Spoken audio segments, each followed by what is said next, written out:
Well, hi, everybody. Good morning, and welcome to this second ACE webinar, a webinar related to our project, Access to Capital for Community Energy. We are waiting for more people to join us, so please stay put for another 4 to 5 minutes, okay? Well, thank you.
Hi, everybody again. We are waiting for more people to join us. So yeah, we will wait for another 2 minutes, and we will start with our webinar.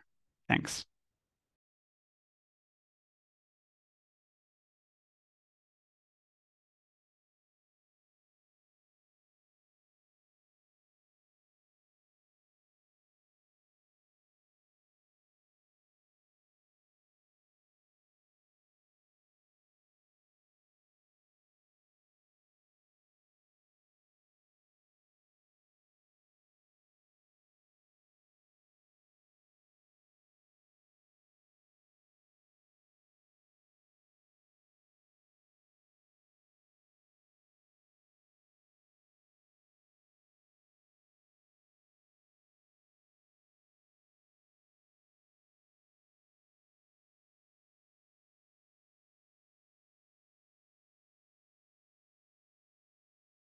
Okay, so we have waited enough.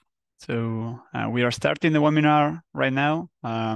Stan Terbemont, which is the coordinator for our project, for this project, is gonna take the table right now. So please, Stan, the floor is yours. Thank you very much, Yusu. Hello, everybody, and welcome to this webinar of the Life ACE project. Allow me first to share my screen so we can take a look at the slides together that we have prepared for you today. So first and foremost, please beware that this webinar is recorded. If you do not wish to be recorded, please make sure to take off your name as a participant and do not intervene into the webinar, and we will make sure that your name stays off the record. Or if you wish not to be recorded, unfortunately, you will have to leave this webinar. Obviously, slides and notes will be made available afterwards, as well as most of the content is currently on the website of the ACE project, ace.rescope.eu. So we invite you to visit that website if you do not wish to be part of that webinar at this moment. So the webinar today is going to be presented to you by the Life ACE project, which is a project financed by the Life Clean Energy Transition Program, and that is going to be focusing specifically on some of the key results of that project and of our research. You will see that our partners have been working very hard to develop something called community energy financing schemes, which are mechanisms of financing energy communities across Europe. This project is financed, as I said, by the LIFE program. It is made up of cooperative partners, mostly cooperative federations, as well as individual cooperatives in 5 different countries of Europe. We also enjoy the collaboration of Energy for All from the UK. Together, we have worked for now a year and a half, almost 2 years, to deliver new innovative financing tools for energy communities. The goal is to build on the pre-existing experience of cooperatives in Europe and looking at how to adapt financing tools for European energy communities and citizens. Our main goals, obviously, are to trigger investments, of course, but also to trigger more standardized products for energy communities. The webinar today is going to be broken down in two presentations, and then we'll have a Q&A at the end of the session. So we ask you, please, to put your question, in the Q&A section of this call. There's a button at the bottom of your screen called Q&A. Please feel free to use it to ask your questions to our speakers, and then we'll take them at the end of the session. We'll start with a short introduction of the project. So I can give you a little bit more context on how we got to the point that we are here today. We'll then talk about the self-management guides presented by Mrs. Holdenburg from Energy Sama. We'll talk about our repository of document, which is really the place where you can find all the resources that have been created by the project. And this will be presented by Mrs. Renard from Énergie Partagée. And then we'll have a short Q&A and we'll close the call at the end. Voila. And without further ado, let's get it on. So the first thing that we wanted to do for you is to kind of clarify what is the target of our project. And that is community energy. Community energy obviously is kind of a bit of a buzzword at the moment in many circles of the energy sector, but so we wanted to clarify what exactly are we talking about and what is really the true target of the project of community energy, right? The energy communities and how they are carrying out their activities. And really, the basis of this is citizens. We're talking about private people that are participating through a democratic governance process into organizational forms and partnering up with local municipalities and local SMEs to create those organizational mechanisms that are renewable energy communities and citizen energy communities. Those are really the kind of focal point of our project. And why is it our focal point? Because obviously those organizations are creating a lot of added benefits to the local economy, namely social added benefits, environmental added benefits, and economic added benefits. And specifically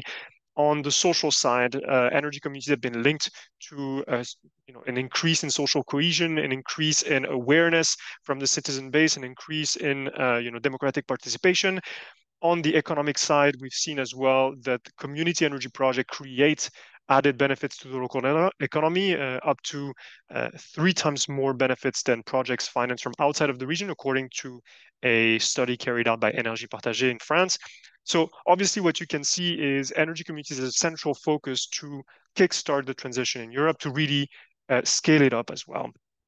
But without that aspect as well, the problem here is that those organizations are currently very underserved by financial mechanisms at the European and at the national level. Despite the policy objective that have been emerging from the Clean Energy Package, it is also very clear today that dedicated financial mechanisms for energy community are not present. Either energy communities have to go through unfit mechanisms that were really created for other type of actors, or they have to do it by themselves. And that is really the experience of our project today. And so really to understand that, you have to go back to the different phases of development of a community energy project. This is broken down in 4 typical phases. The first one being emergence, that is looking at the creation of the collective. And there really what we focus on is inception grants, looking at typologies of money that really are going to allow for a collective to grow. We will then look into development and really then the project development, pre-feasibility, feasibility studies, and then looking into all the steps before financial close. Construction, that is really about the financing of that construction phase and where debt mechanisms specifically are coming in to enhance the investment of citizen collectives. And then finally, operation and maintenance, which is really what comes after that, that has its specific needs as well in terms of, for example, exit strategies for certain investors, but also looking at how to optimize this maintenance phase and continue the investment for repowering, for instance. All those phases have been considered in the ACE project, although we have been focusing mostly our mechanisms and our research on the first phases, because those are the ones that currently are the most targeted by energy communities across Europe. Later phases, obviously, energy communities become thankfully big enough usually to take on typical types of financing sources. And so really what we wanted to look at and what you're going to hear about today are the creation of those community energy financing schemes that are targeting specific gaps for energy communities around inception and or emergence and development. So what is the difference between a community energy financing scheme and a traditional investment scheme, or what would say a traditional financing scheme? Really what we're looking at is the holistic approach to community energy projects, understanding that community energy is first and foremost citizen controlled and therefore collective in design, which has been considered a risk factor in many cases by private investors. It's looking at really local need and enhancing the social and environmental benefits of the project, which is considered from a purely financial standpoint a missed opportunity or lack of financial gain. And so really we're looking at taking a look at those projects in a different light, in a more holistic approach, and therefore to really enhance the key benefits that energy communities are bringing to the table in terms of their projects. And so really that's why the entire goal of the ACE project is to look at how we can create financial mechanisms, financial products that are considering this holistic approach, that are compatible as well with the financing sources that already exist, may they be public or private, but really having a dedicated understanding and focus on energy communities.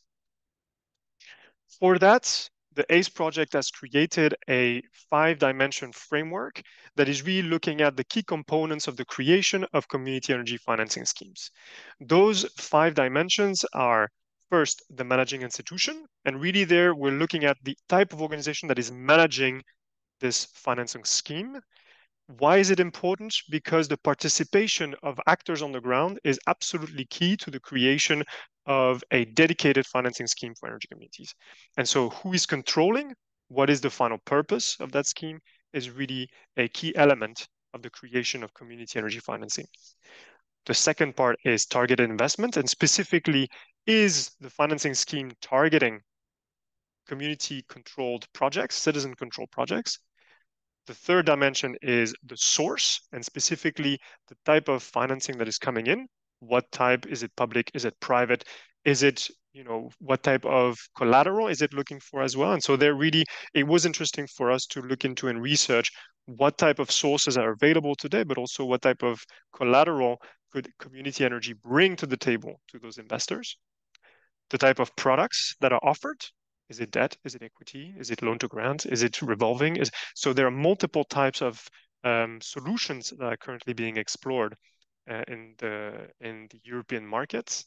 But realistically, dedicated financing products for energy communities are not present. And so it was interesting for us to also have a bit of a solution-driven approach and we look at the different types of products. And the fifth dimension, obviously, that is key is the knowledge sharing and really understanding the link in the community energy movement between the financing and the capacity building, the financing of projects that is really triggering from a purely economic standpoint the development of a certain project, and the community building and organization that is coming behind the development of community energy projects. The ACE project is developing for that along different phases. We have identified CFS. We then have looked to standardize their processes of work in order to make them more accessible across Europe. We've built a toolbox that we're going to present to you today. And then we've looked at how can they be replicated as well beyond the current pilot sites of the project.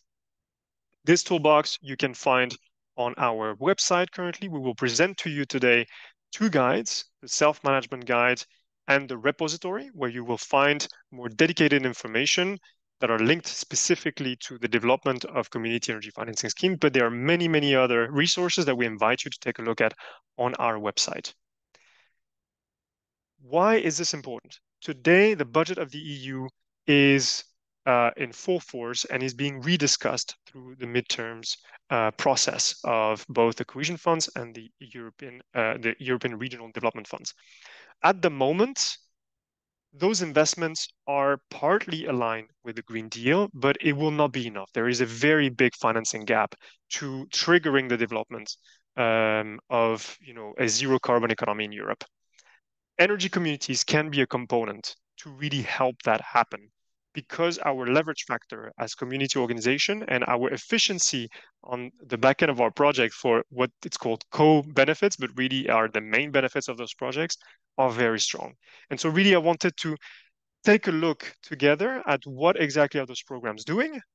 And you can find those trackers on the website of RESCOP-EU. As you can see, those programs right now are not completely coherent with the objectives of community energy. However, one of the main goals of the ACE project have been to create programs on the ground that can be fed directly through EU funds and obviously to national funds as well.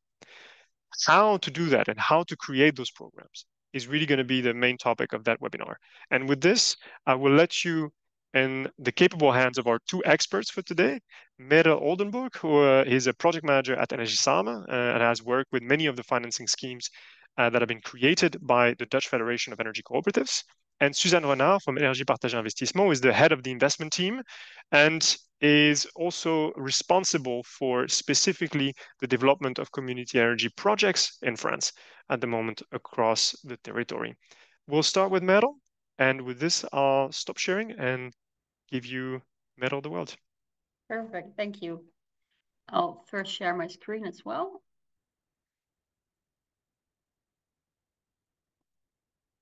Oh, sorry.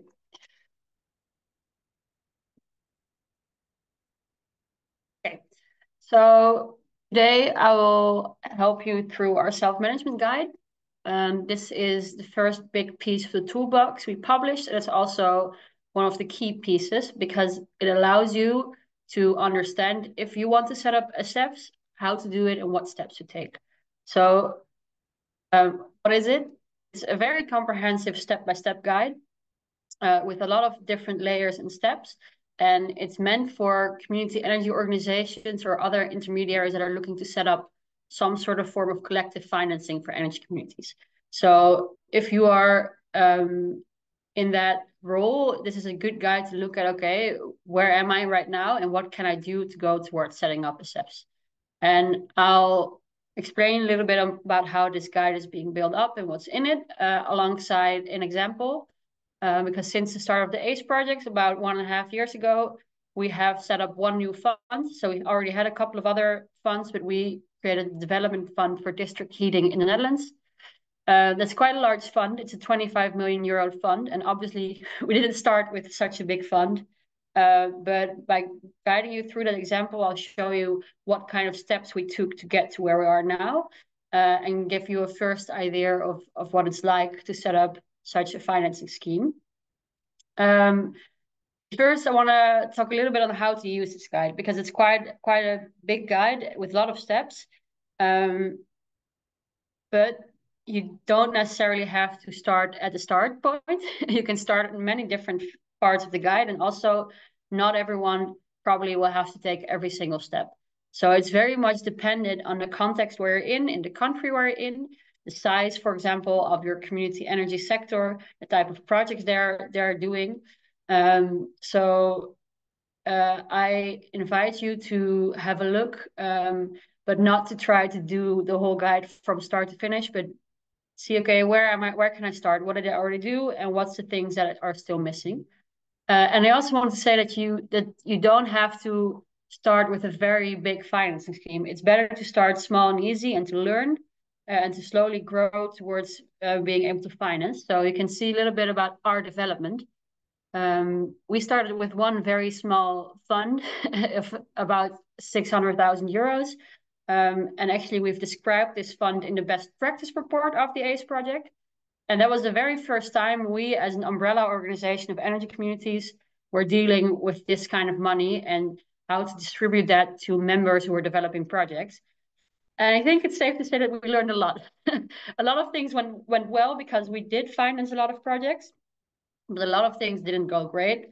We made quite some mistakes, but because of that, we were able to improve, to learn, and to then a few years later set up our first development fund for PV and wind projects, which is, it's still about an 8 million fund, but it will double in size probably this year, so that's great.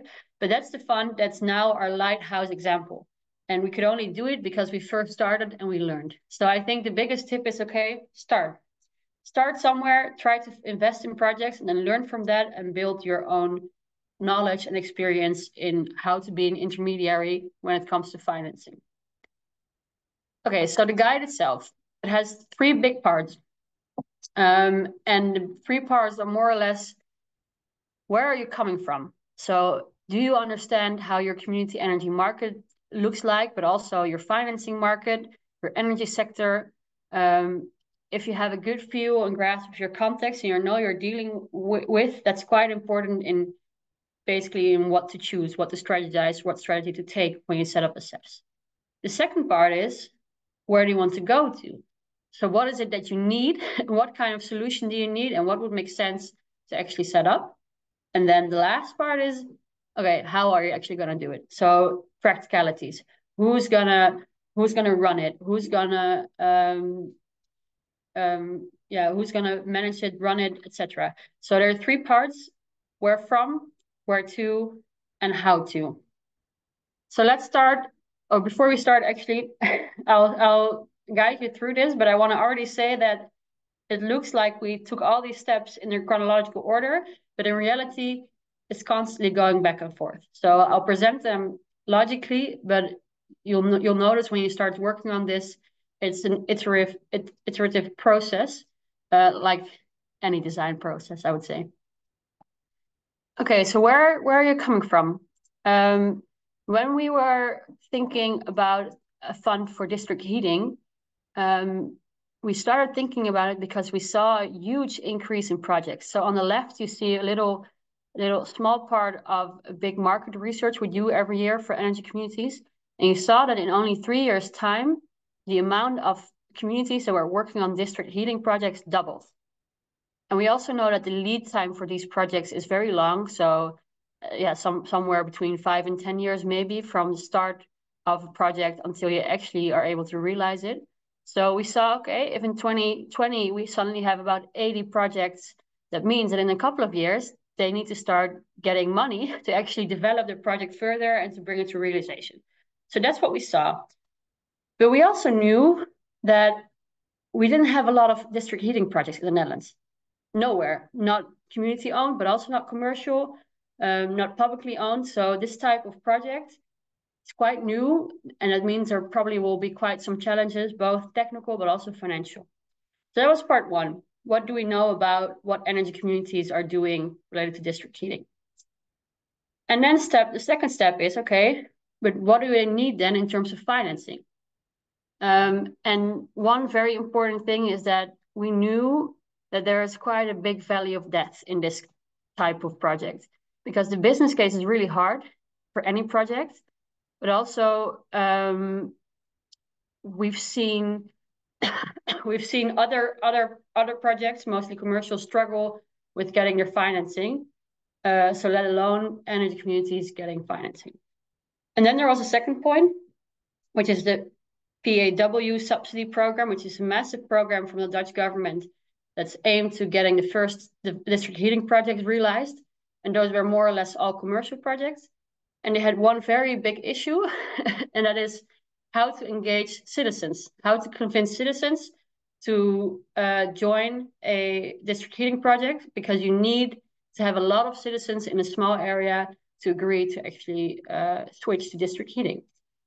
From the few energy communities that were a little bit further along, we knew that they were actually able to figure out how to get these citizens to engage and how to get them to commit. So we thought, okay, we have something here. We still have the same financing issues, but one other big issue we can solve. So we need some low risk funding, but we think we can get it because we do make a good case in terms of, can we realize these projects? So then it's important, okay, what are you going to do next? what are the next step? And for us, there were two things. One, we had to figure out, okay, what is actually in more detail the type of funding you need? How much funding for one project, for example, at what timing, what conditions? And the other thing is, okay, we have to start addressing stakeholders. And there's one big stakeholder for us in this case, which is the Ministry of Climate Affairs. And it has to do with policy goals. So we have very ambitious policy goals for district heating, but we're not actually reaching them. So we thought, okay, this is the first stakeholder we have to talk to. So there are only two steps that we decided on doing. One, figure out what is the exact funding we need. Two, who to talk to the one important stakeholder. And then we go to part two. So we know where we're coming from. Now, where do we want to go to? We had at that time 2 existing community of practice groups with these type of projects. And we decided to map their progress and map their projects. And based on that, we could kind of make a projection. Okay, we now have this many projects, but in 10 years, we'll have that many. And they'll all need this type of financing, et cetera, et cetera. So we made a big projection of, okay, this is what the sector is going to look like in 10 years. So that's one. We decided, okay, we described the project pipeline that we were going to have in this type of, for this type of project and for the type of CEFs we wanted to set up. The other thing was, okay, what kind of product do you need? What kind of investment product do you need? So we know, based on what we saw from where we're coming from, that the risk is extremely high. So there are basically only 2 options: grants or loans that become grants if a project fails. We knew the Dutch government, and because of our former funds, we already know, okay, what they like and what they don't like. So we figured, okay, loans and grants for this type of stakeholder is the most sensible. And then the third thing is, okay, how to get access to actual money. Again, very high risk profile. So there's really only 2 possibilities: public money or philanthropy. In our case, because the government has set very ambitious targets, and we saw a lot of their earlier subsidy projects fail or struggle, we figured, okay, public money is the starting point because they really want this kind of project to succeed. And that, after about, I would say, a year of negotiations, that resulted in a new fund where we got a total 25 million to develop 25 projects. So you see, okay, we started with a very clear there, what is the context that we're working in? And then by trying to figure out what are the different dimensions of the CEFs that we need, we in the end figured out the best route to finding a money source. And then the last is how to. If you've seen the last webinar, or otherwise you could have a look at it on our website, you know that we already have a structure of how to manage CEFs. So in our case, it was quite simple. We just copy and pasted our structure. So it can be quite, so that's also the part of growing slowly. Because we grew with a small fund and added more funds along the way, we now have a fully functioning funding desk, and adding a new fund isn't super complex because we can use the same structure we already have. The only thing is that we needed some extra staff and skills. So mostly in quality control of the projects. If you do due diligence for these type of projects, you have to know them very well. So we needed to hire a couple of people who worked on that, and then some extra administrative support in the fund manager. And in total, about 1.5 FTE works on this fund right now. And obviously the last part is to actually launch it. So after we got a final decision on getting the money, it took us 4 months to figure out the entire application procedure, to figure out what the actual due diligence checks were, and to train the staff. And then we launched about 5 months ago. So for us, it was a record. It took us about 1.5 years to set up the CEFs, whilst our very first CEF took about 3.5 years. So you see there's a long, big learning curve when you do this more and more. So where to start? Obviously, we have the guide, but it's very, very good to first consider where are you at and do you actually need a CEFs? And it all starts with, is there some sort of financing need? If it's not, if no single project has issues with financing, then there's not really a need. If you don't know, start asking. Start asking communities, what is it? What are you facing? What are the financial barriers you're working against? But if there is a very clear financing need, then you have to figure out, okay, is it just one or maybe two communities, or is it a lot of them that have this problem? So can we replicate whatever solution we create? Can we replicate it? If you cannot replicate it, it's really hard to set up a fund where you can cover the cost of actually running such a fund. So in that case, it makes sense to seek for some sort of individual solution rather than actually going for setting up a new steps. And the last thing you have to consider is, does it actually need to consider the unique features of energy communities? Because if it doesn't, then you can seek a traditional financing tool, or you can, for example, we see our German partner do that in this project. You can talk to an organization running a traditional financing tool about adjusting maybe the requirements a little bit so it's easier to access it, but it might not be necessary to set up an entire new set. But if it does need to address the specific features of an energy communities, then you might be on the sweet spot to develop a CEFs. And for example, when it comes to the district fund for district heating or the development fund for district heating, one of the very, very important components is knowledge sharing. So it's not just that we're giving them development money, we're really helping them with project assistance and project development assistance to set up the project, to make the quality better, to engage with citizens better. And that's something a normal financing tool would never do. So we needed to consider the target energy communities. So that's why we set up our own fund instead of trying to go into an existing fund. So let's say you now think, okay, let's set up a CEFs. Then I would urge you to first have a look at the annex in the self-development guide, which is just a little form with the 5 dimensions of a CEFs that Stan explained earlier, and you can use it as kind of a quick scan.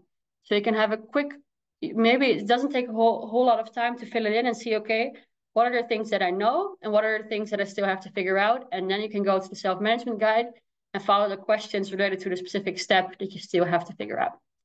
I think that's the quick introduction to the self-management guide.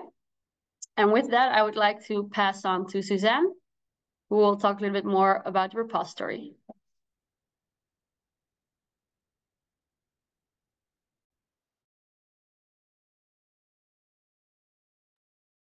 I'm muted, Suzanne. Done. I'll just share my screen and start. Sorry. Yeah. So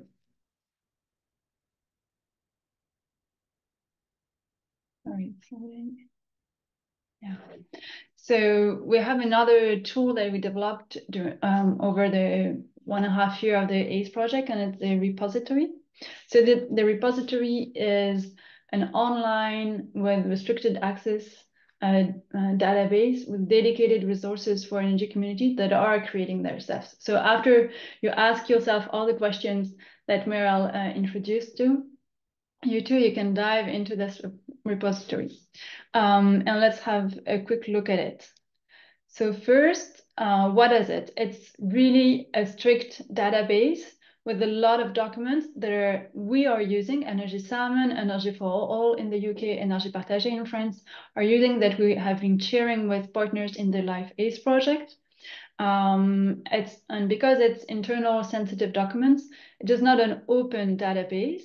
You will find the outline of the index of the repository on the ACE website, and then you can request access to specific partners for specific documents, and we will grant you access to the documents. Why this?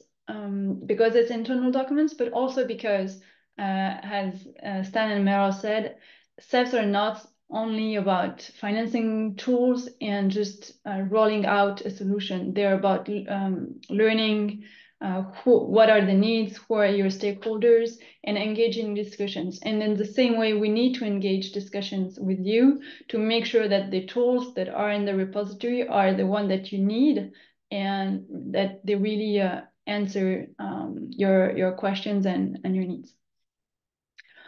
So yeah, let's just come and ask us, and we'll grant you the access and open this discussion with you. And basically beyond this this database, what is the logic behind it? The logic is really that CEFs are not, so community energy financing schemes, they're not only a financing product, they're not only a solution, they're a whole method. And to start a CEFs is like to enroll a thread. So if you're going on that path, you're going to set up a method to listen to the needs of your stakeholders, to engage with your stakeholders, and you're going also to jumping as an intermediary in financing. So you will need to assess the opportunities as an external partner and not as a member of the community that you are going to finance. So a lot of these tools are also about finding the right posture, so how to structure it, partnerships, and then to really craft out the added value that you can bring to your partners.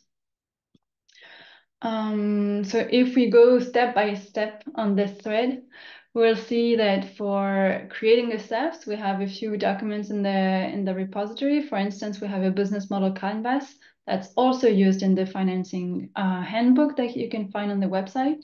We have the template for designing a SEF, so the annex that just Meryl advised you to go into. And we have a specific documents such as an Excel spreadsheet template for the funnel of projects. So it's very important when you create a SEF to assess what is the funnel of your project. So it's like the small question that Meryl asked you, like, what is the need? Is it replicable? Is it specific to community energy features? And so you will need to dive into these questions and to really characterize your stakeholders and their needs. And you will need to keep track on this, because this is part of gaining expertise as a financing provider of who are your beneficiaries and what are their needs. So really keeping track of this and building up knowledge and expertise is a key asset for afterwards developing tailored solution that will be efficient and that will get traction. If we keep on the thread, and then we're going to assess opportunities. So we often, when talking about financing, we're often talking about business models and business models, but there are other tools that are really important to assess the features, the quality, the risk management of the financing that you might start. So first, we've shared the opportunities, let's say, assessment sheet. So it's how to look at a financing opportunity, not only from a business model point of view and from a business plan and cash flows point of view, but to have a holistic approach to this opportunity and to encompass all the questions that might arise if you happen to finance this community energy project. We've also shared a document request checklist. So a whole aspect of CEFs is to standardize offers, standardize processes, because we want to develop financing offers that are replicable from one project to another, and that is one of the key specificities of CEFs is to have well-defined products. And this kind of checklist helps to standardize the approaches, to standardize the processes.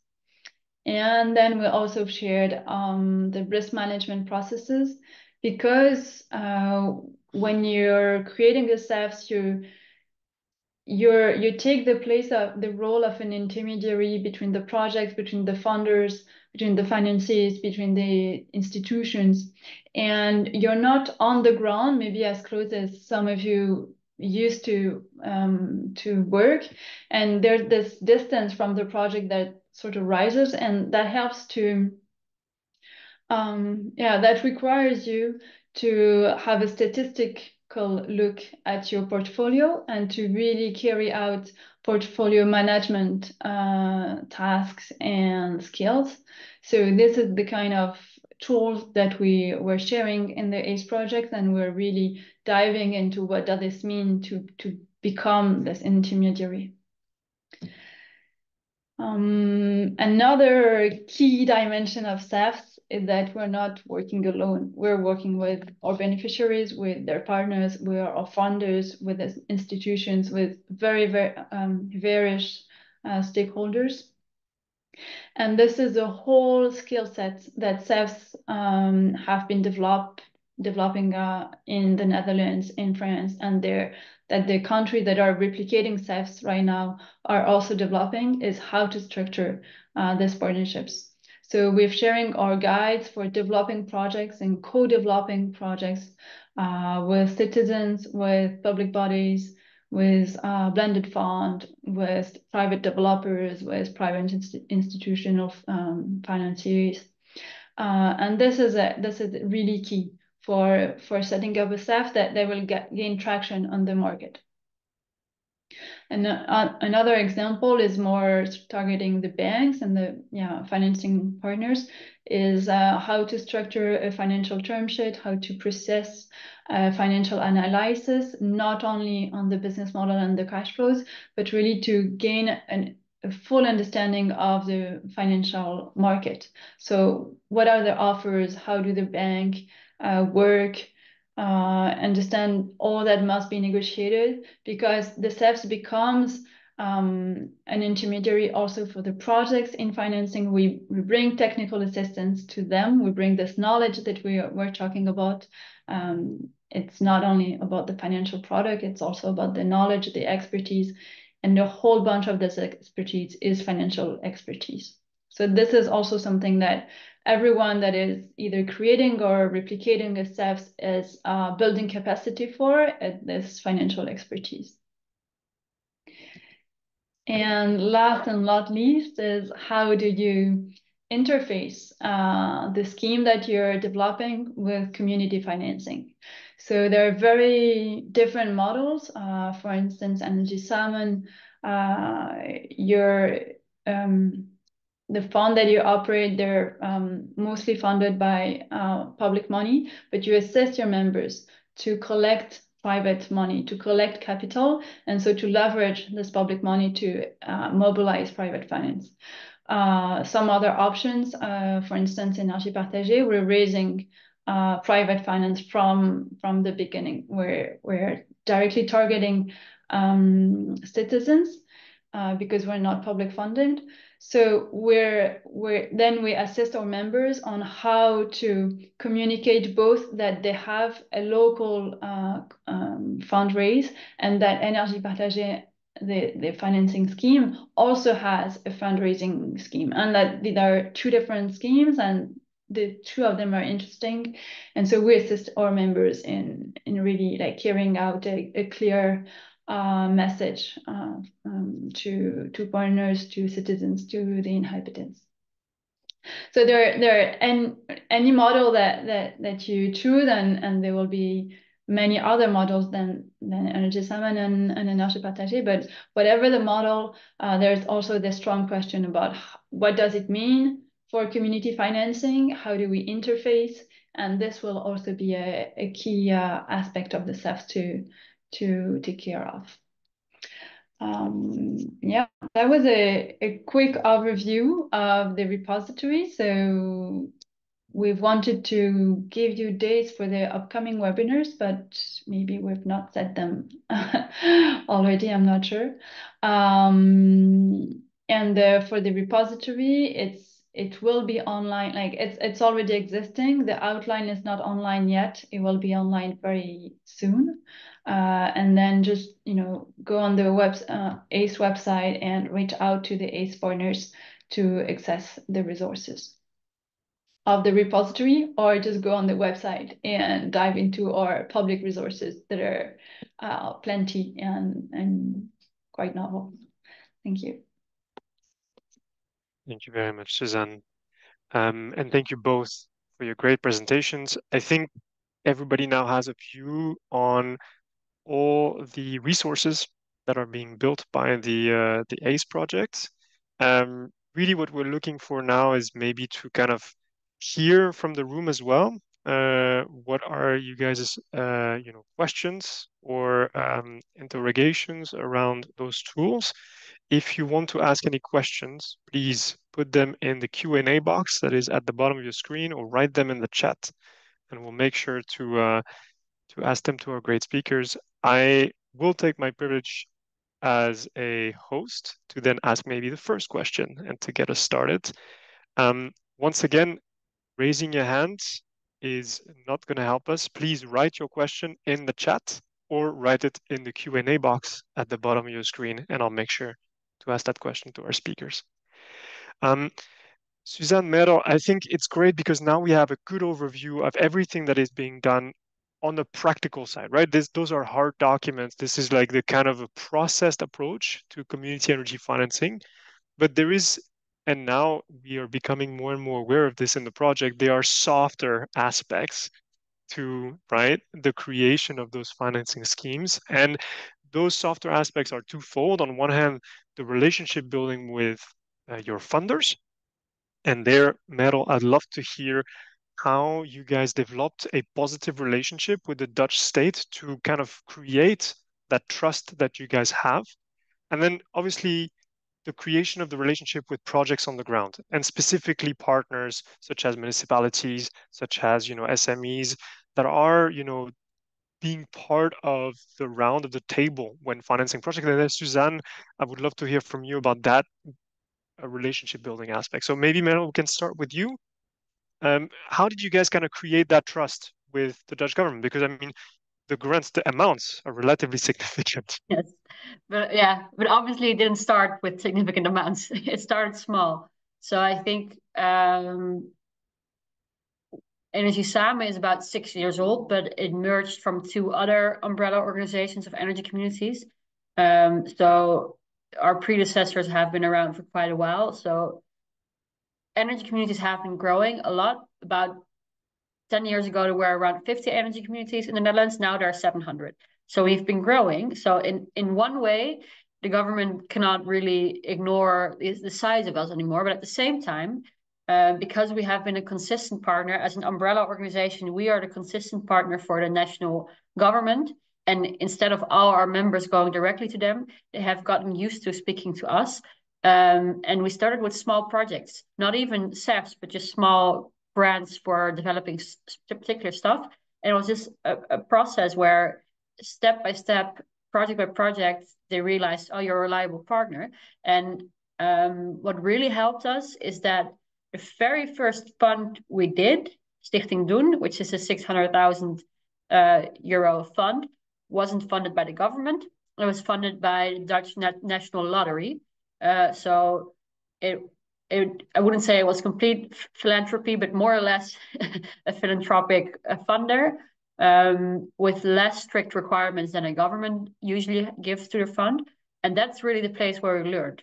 And on the back of that experience, we knew exactly what we would do different or what we would change with the bigger fund. So the moment we came to the government with a plan for the development fund, it was a very thorough plan that exactly knew where our weaknesses laid and where it didn't.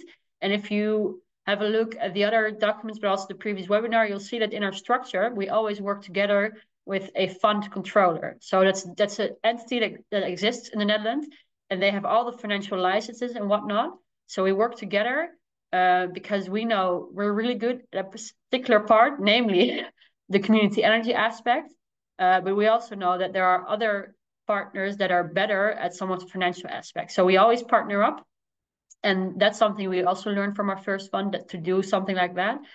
So that really helps in the government and the trust with us with such big numbers, is that they know that they don't have to check us every single month, because some other partner that has all the experience in the world with this kind of funding is already doing that. So that's sort of 2 things. One, it's a build-up, and the other one, in the way we structure and way we govern our funds, we tackled our inherent flaws, I would say, by partnering up with someone who can prove and who has proven to be able to do that. So it's twofold, I would say. All right. Thank you, man. Just a couple of questions came in the chat at the same time, and I think it's relevant to a similar, the relationship to the funder. The first one is from Carl Gallagher. Have you invested in the use of structured financing through securities markets in the past? No. Neither of you. I don't think that's the case currently in the project. Suzanne? No, but also I think that, and you say that in your presentation, the problem is that often community energies don't have access to financing markets because their risk profile is too high for conventional players. So it really takes steps to be able to to investigate products like regular products in the market, and in particular sort of structured products, because it takes the steps of first bonding energy communities together, having gaining, as you said, Meryl, gaining showing that you're really reliable, gaining credits for operating a SAFs. Then you still need to answer your beneficiaries' needs, your stakeholders' needs, so you develop another steps and so on. And then slowly you also interface more and more with the financial markets. But I think it's really a long-term perspective. Yeah. Energy for All, so our partner from the UK, has done something like this, or at least experimented with it a little bit. So if you're really interested, I'm sure we can bring you in touch with Mark from Energy from All. But I think he's the only one, or they're the only one who has done anything with the securities market. All right. The second question is from Ivo Kostov. And really, I mean, I will broaden your question, Ivo, if you do not mind. The question is, have you ever used the formal application process of European Energy Efficiency Fund? And there, I mean, just even bigger than that, have you guys ever got in touch with the European funds? Is that something that has been part of the experience of, feeding public money into yourself? Not yet, but I do think in the future we will. I think the reason we haven't done that yet is because so far the Dutch policy objective have been on a similar level as the European ones, or sometimes a little bit more ambition, sometimes a little bit less, but they're more or less in the same level of ambition, which also means that our opportunities with them are also quite similar. And for us, it's easier to go to the Dutch government than go to Brussels. But we do see that since our energy community sector is growing so much, we need to scale up our financing as well. So it's very realistic that somewhere in the coming years, we will go to European funds. We're within the ACE projects, we are also having preliminary discussions with various European funders. So not yet, but perhaps in a couple of years, we can tell you all about it. Yeah. And for us, it's the same as Energy Salmon, not yet. And we know there is a tremendous opportunities in European funding, and we know energy communities in France were by far too small to access them. So we also envision that there's a role as an intermediary that is well versed in the two stakeholders worlds, let's say, to make the connection. Definitely. I will add that on the RescopeU side, so the European Federations side, the team of RescopeU is currently looking into facilitation models to ensure that EU funds can better access CFS, but also community energy projects on the ground. Namely, there is a project that just started called the Energy Communities Facility that is going to experiment with the deployment of small grants directly to energy communities on the ground, looking at that model and seeing how we can scale it up and hopefully gaining experience as well from the project. Let's turn maybe slowly to as well the beneficiaries, right? The projects. So I think we talked about the relationship with the funders, but really what would be great to hear from you guys is what is the relationship that you have with, collectives on the ground, this experience of engaging with different type of partners. And there, Suzanne, I'm curious about your experience because Énergie Partagée is having, let's say, a multiplicity of actors in your project, right? Right. I think what's something that's very specific in that we have local governments really taking up a role alongside citizens and not replacing them, but really finding their own role, and we're seeing a very enthusiastic cooperation between the local authorities and citizens. So for us, it's really key to like to nurture this relationship with field players. So it's citizen communities and also local governments, municipalities, and so on. And we rely on that for that on a very strong network of regional support networks that are all over France. And these regional support networks, they're aiming to support energy communities, to support their growth, to support their inceptions. And they're a perfect relay for us. They know us very well. They know everyone in their regions. And this is what guarantees our closeness to the field. And we also work a lot with the municipalities and local governments. And for this, we work with the regional support networks, also with the dedicated support network that aims specifically to municipalities that have been developed by the French government, and we're a strong partner of this network. And we work a lot at the department, so it's like district, like in between municipalities and regions level. And yeah, we work with the blended funds, with aggregations of municipalities. And same here, it's like finding the right level of organizations that are close enough to the ground so that we really can have projects that launch and things that are operational, and not being too close, because we're a team of 7 people. We cannot be everywhere.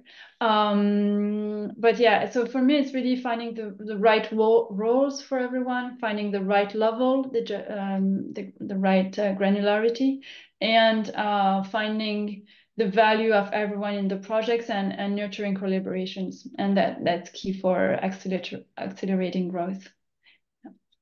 That's interesting because, I mean, you guys have 2 different type of products, right? Énergie Partagée Investissement is really investing in mostly equity, right? In directly into projects, but Merel for the Ontwikkelfonds, so the development fund, it's about loans and specifically grant loans. Can you explain to us how does that work compared to, let's say, you're coming in a little bit later than Énergie Partagée in that regard? Yeah, we do. But not necessarily. So we do not necessarily. So what we have is we have loans to grants indeed, and for PV and wind, you can actually come right at the start of your project. For district heating, there's a little bit higher entry requirements, so you have to be a little bit further in your design project process. But we don't do 100% loan. So we do up to 70 or 80% loan, and the rest has to be your own equity, and it can be member investments, can be, for example, maybe supplemented with a provincial or municipal grant or something. But there has to be energy community has to also bring a little bit of own equity into the project. We don't really provide any collective financing for that because we don't see a lot of projects struggle with that. So we actually see that type of equity funding, because it's a relatively small part of the total development cost, doesn't tend to be a problem for energy communities. If it is, we usually bring them in touch with other energy communities who can help them out. So we don't do that, but we are always thinking along with them. Okay, how can we, if you have an issue in that sector, how can we help you out? Interesting. So you really have different kind of focuses because the situation of the market at the national level is very different, obviously. Yeah. Right. It's almost time for us to close. So I want to say thank you once again, Mère Suzanne, for your great presentations and answering our questions. I want to thank all the participants, obviously, for joining us today. There are, as Suzanne has mentioned, 2 more webinars coming this year at least. One that will be dedicated to public funders specifically, and there we'll look at the different types of public funders and how they can better interact with community energy financing schemes. The goal really will be to look at state aid, but also looking at the type of conditions for the provisions of public funds into those national financing schemes. And then we'll have a second webinar for private investors, and specifically there looking at how to value for private investors a community energy investment. So that is upcoming. Keep close. Make sure that you sign up to our newsletter to get the news for those new webinars. And then with this, I will thank you all and see you next time. Bye.